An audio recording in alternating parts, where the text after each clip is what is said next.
Okay, now let's move ahead and solve this one. Suppose there's a man traveling northward with a speed of 20 meters per second, and then he takes a turn southwards, or no, westwards, and keeping the speed same, 20 meters per second. Now the question is, what was this change? What is the change in his velocity? Okay, the man is going towards north with 20 meters per second, then he takes a turn towards west, keeping the speed same as 20 meters per second. Then the question is, what is a change in his velocity? It's pretty simple, but it is conceptual. Please work it out. What is a change in his velocity? Now change, you have to remember, change is always final minus initial. So if you're asking change in velocity, if you're asking delta V, then change in velocity is final velocity minus initial velocity. The final velocity is 20, I'm not writing the unit, but it is minus 20 I cap. Remember the convention that we used, I cap, J cap?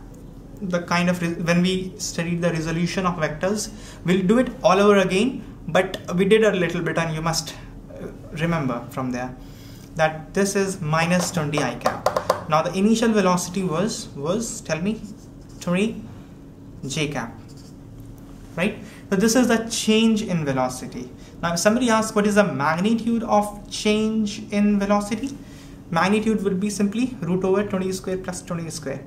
That would be 20 root 2. This is the magnitude of change in velocity. And what is the angle of change in velocity?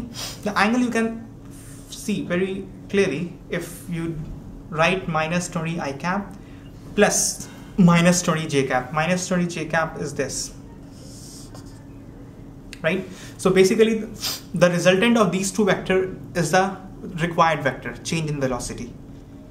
Okay, so this is the resultant. If you use the parallelogram law of vector addition, this is the resultant vector. So this is the magnitude of is 20 root 2 and direction is southwest. Okay, or you can properly say the direction to be, if you are using Cartesian angle like this, you can see that it is 225 degree. So the vector that you're looking for has a magnitude of 20 root 2 and the angle is 225 degree. Okay, okay.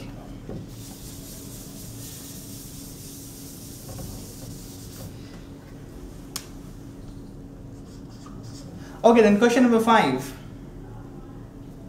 The question number 5 says the sum of two unit vectors. Suppose A vector and B vector. A vector is a unit vector. That means magnitude of A vector is 1 and magnitude of B vector is also 1. And the sum of these two vectors is also a unit vector. That means the magnitude of both the vectors, summation, the resultant vector, is also 1. So they're asking what will be the magnitude of A vector minus B vector.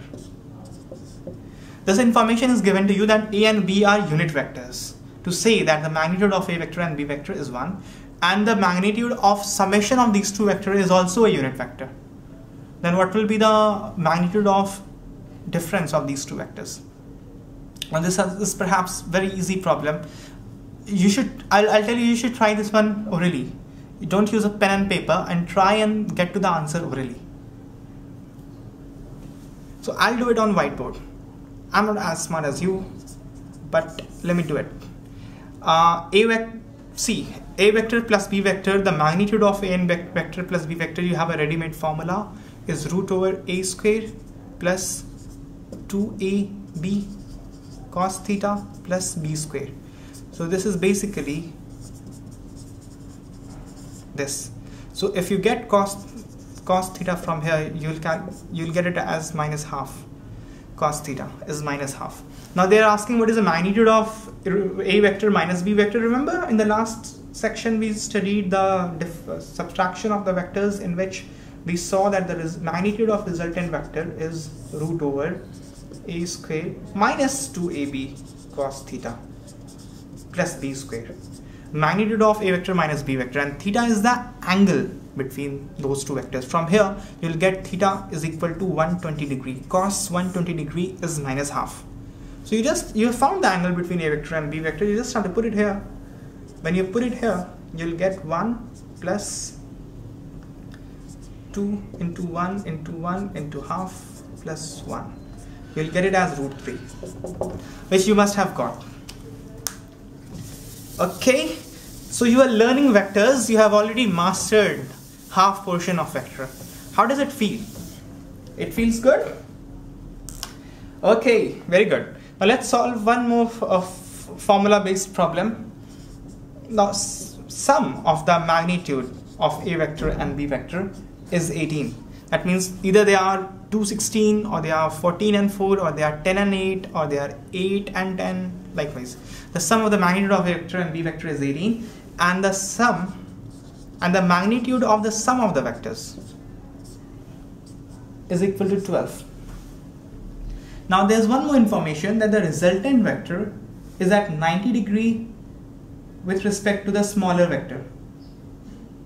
Then they're asking what are the magnitudes of A vector and B vector. The information is the resultant vector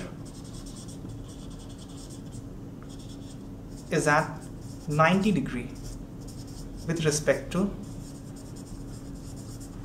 smaller vector. Then they are asking what is the value of magnitude of vector A and vector B. Now you should really try this one. This will reinforce that you have studied vector and you have understood it. Now I'm leaving it to you to solve this, and this is not very difficult, so I am skipping the discussion of this to respect your hard work. So what I'm doing is I'm just giving you the answers. So the answer would be, one of the vectors should come out as 13 and one of the vectors should come out as 5.